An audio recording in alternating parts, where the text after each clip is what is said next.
حضرت سلیمان نبی کے ساتھ ایک شخص بیٹھا ہوا تھا، باتیں کر رہا تھا، تیسرا شخص بھی آیا اور وہ باتیں سلیمان نبی سے کر رہا تھا، مگر گھور گھور کے یہ ساتھ والے کو دیکھ رہا تھا۔ حیران ہو گیا، یہ بات سلیمان سے کر رہا ہے، دیکھ مجھے رہا ہے۔ چلا گیا وہ شخص، اس نے حضرت سلیمان سے پوچھا، اے اللہ کے نبی یہ کون تھا جو گھور گھور کے مجھے دیکھ رہا تھا؟ تو حضرت سلیمان نبی نے کہا یہ تو حضرت اسرائیل تھے، ملک الموت۔ بھائی گھبرا گیا، ملک الموت مجھے دیکھ رہا تھا؟ ملک الموت بیکار میں نہیں لگتا، کوئی نہ کوئی تو مسئلہ ہوگا۔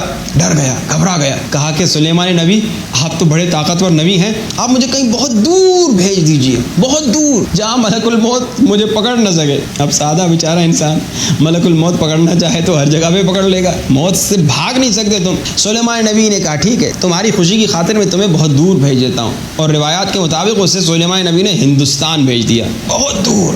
اور جہاز کا سفر نہیں تھا اس زمانے میں، لیکن حضرت سلیمان کا پاور تھا، طاقت تھی، بہت طاقتور تھے۔ حضرت سلیمان نے اسے ہندوستان بھیج دیا، اور جب یہ ہندوستان چلا گیا تھوڑی دیر کے بعد یہ حضرت اسرائیل، حضرت ملک الموت پھر آ گئے حضرت سلیمان کے پاس۔ حضرت سلیمان نے کہا بیچارے کو بیکار میں ڈرا دیا آپ نے، وہ آپ گھور گھور کے اسے دیکھ رہے تھے تو وہ پریشان ہو گیا کہ ملک الموت مجھے دیکھ رہا ہے۔ کوئی مالدار آدمی، کوئی بادشاہ ہمیں دیکھے تو خوشی ہو، ملک الموت مجھے دیکھ رہا ہے تو بڑی پریشانی ہوتی ہے۔ ملک الموت نے کہا میں دیکھ اس لیے رہا تھا کہ اللہ نے مجھے حکم دیا تھا کہ اس شخص کی روح ہندوستان میں نکالنی ہے، ابھی ابھی اس کی روح نکال کے آیا ہوں، میں اسے دیکھ یہ رہا تھا کہ یہ یہاں کیا کر رہا ہے، اسے تو ہندوستان میں ہونا چاہیے تھا۔ اب دیکھیے یہ موت سے بھاگنے کے لیے اتنا دور چلا گیا، مگر اس کا وقت آ چکا تھا، وہ بچ نہ سکا۔ تو موت تو آنی ہی ہے، یہ وہ یقین ہے جس پر کافر کو بھی یقین ہے۔ تو اس سے گھبراہٹ کیا، اس سے ڈرنا کیا، صرف تیاری کی ضرورت ہے۔ اور تیاری کیا ہے؟ جیسے میں نے کہا نماز تہجد کا پڑھنا، اسی طرح غریبوں کی مدد کرنا، یتیموں کی مدد کرنا، بیواؤں کی مدد کرنا، مشکل میں جو بیچارے لوگ گرفتار ہیں ان کی مشکل کشائی کرنا،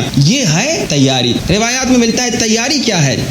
تیاری یہ ہے کہ لوگوں کفن خریدو، اور الحمدللہ ہم دیکھتے ہیں ماشاءاللہ مشہد میں لوگ آتے ہیں، کربلا میں لوگ آتے ہیں، کہتے ہیں کہ مولانا بہترین کوالٹی کا کفن چاہیے، جتنا بھی مہنگا ہو ہم افورڈ کر لیں گے، ایک ہی مرتبہ استعمال ہوتا ہے تو بہترین کفن خریدیں، بہترین کپڑا ہو، بہترین کوالٹی ہو، جو روایات کے مطابق ہے اس طرح کا کفن لیا جائے، بہترین کفن خریدتے ہیں۔ پھر آگے کہتے ہیں ہم نے ذریعہ مولا عباس کو مس کیا، ہم نے ذریعہ مولا حسین کو مس کیا، ہم نے ذریعہ مولا علی کو مس کیا، ہم نے ذریعہ مولا رضا کو مس کیا۔ کفن خریدتے ہیں، اسے مس بھی کرتے ہیں، مگر پھر کیا کرتے ہیں؟ پھر اس کفن کو چھپا دیتے ہیں جب گھر اپنے ملک واپس آتے ہیں کہ ضرورت ہی نہ پڑے انشاءاللہ۔ لیکن روایات کیا بتاتی ہیں؟ اے مومن، اے انسان، یہ کفن جو تم خرید کے آئے ہو نا، جو تم مس کر کے آئے ہو نا، اس کفن کو اٹھاؤ، اور اس کفن کو اٹھا کر 40 مومنین کے در پہ جاؤ، 40 مومنین کے پاس جاؤ اور کہو اے مومن، کیا تو مجھے مومن سمجھتا ہے؟ کیا تیری نظر میں نیک انسان ہوں؟ تو لکھ دے اپنا نام اس پہ کہ میری نظر میں یہ شخص مومن ہے۔ مرنے کے بعد یہ نوبت نہ آئے کہ 40 لوگ ڈھونڈیں، پہلے ہی لکھ دیں، 70 لوگوں سے لکھوا دو، 80 لوگوں، جتنا ہو سکے لکھوا دو کہ لوگوں میں تمہاری نظر میں مومن ہوں، تو لکھ دو نا کہ بھائی فلاں شخص مومن ہے۔ کیوں مرنے کے بعد پھر لوگ پریشان ہو کے ڈھونڈتے ہیں؟ بھائی 40 لوگوں کے نام لسٹ بناؤ کہ ہم لکھ دیں کہ یہ 40 لوگ اسے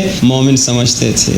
یہ ہے تیاری۔ کیا آپ نے کبھی ایسا کام کیا؟ اگر گھروں میں کفن ہے کبھی لکھوایا مومنین سے اس پر؟ نہیں، بلکہ اور سنیے روایات میں کیا ملتا ہے۔ روایت میں ملتا ہے لوگوں یہ جو کفن تم خرید رہے ہو نا، ہر روز نماز عشاء کے بعد، کفن کو چھپا کے نہ رکھنا، ہر روز نماز عشاء کے بعد کفن کو نکالو اور رو رو کر دیکھو، اے کفن ایک دن میرے یہ ہاتھ تجھ میں باندھے جائیں گے، آج کھلے ہیں، جب میرے ہاتھ اس کفن میں باندھے جائیں گے میرا اعمال نامہ بند ہو جائے گا، اس وقت نہ ایک نیکی بڑھا سکوں گا نہ ایک برائی گھٹا سکوں گا، مگر آج میں آنسو بہا کر توبہ کر سکتا ہوں۔